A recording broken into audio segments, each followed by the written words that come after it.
Kazan में मोदी वंदे मातरम। आप देख रहे हैं सत्ता का टेम्परेचर। ब्रिक्स सम्मेलन में भाग लेने के लिए रूस के शहर कजान पहुंच चुके हैं। प्रधानमंत्री मोदी की रूस यात्रा की अहमियत कई मायनों में खास है। बढ़ती अर्थव्यवस्था और विश्व शांति के संदर्भ में दुनिया भारत की ओर बड़ी आशा से देख रही है। तो चलिए चर्चा की शुरुआत करते हैं। खास मेहमान हमारे साथ जुड़ गए हैं, सीधा आपको रूबरू कराती हूँ।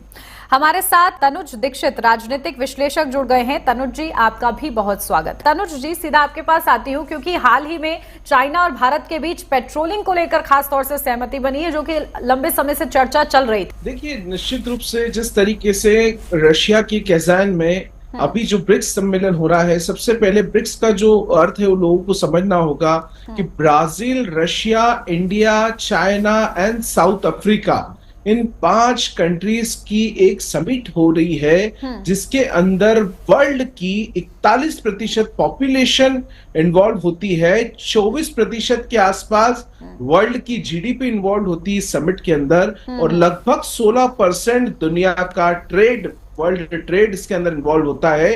तो ये एक बहुत ही मेजर समिट है, 5 देशों की सामूहिक समिट।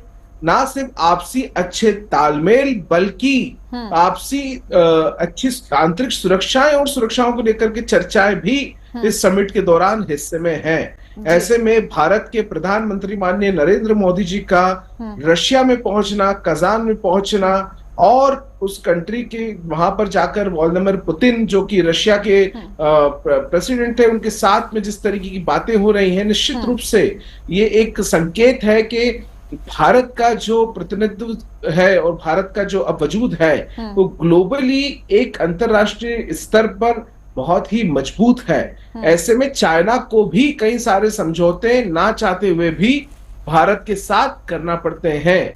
तो लगातार देखिए हमारे साथ जानकार भी बने हुए हैं और बड़ी महत्वपूर्ण जानकारियां सभी हम तक पहुंचा रहे हैं। ठीक है तनुज जी, आपके पास आ रही हूं क्योंकि कहीं ना कहीं एक फैक्टर आता है टेररिज्म का। ऐसे में क्या इसकी संभावना इस ब्रिक्स सम्मेलन में हम समझे? चर्चा होना एक अपनी जगह है, लेकिन जिस तरीके से विभिन्न देशों के अंदर जो स्थितियां हैं, आंतरिक युद्ध हो रहे हैं, जो हम ऑल्टरनेटिव युद्ध देख रहे हैं कई देशों के भीतर में, ये एक टेररिज्म के साथ में आंतरिक जो परिस्थितियां हैं क्षेत्रीय और खास करके कई देशों के बीच में, जिसमें रशिया बहुत महत्वपूर्ण, यूक्रेन के साथ जो वॉर चल रहा है वो भी सभी जानते हैं। तो ऐसे में भारत भी, मुझे लगता है, निश्चित रूप से इन मुद्दों पे भी चर्चा करेंगे। सुरक्षा के ऊपर निश्चित रूप से देशों की आपसी सुरक्षाओं के ऊपर वहां चर्चाएं होंगी इस समिट में। ये समिट का एक हिस्सा है।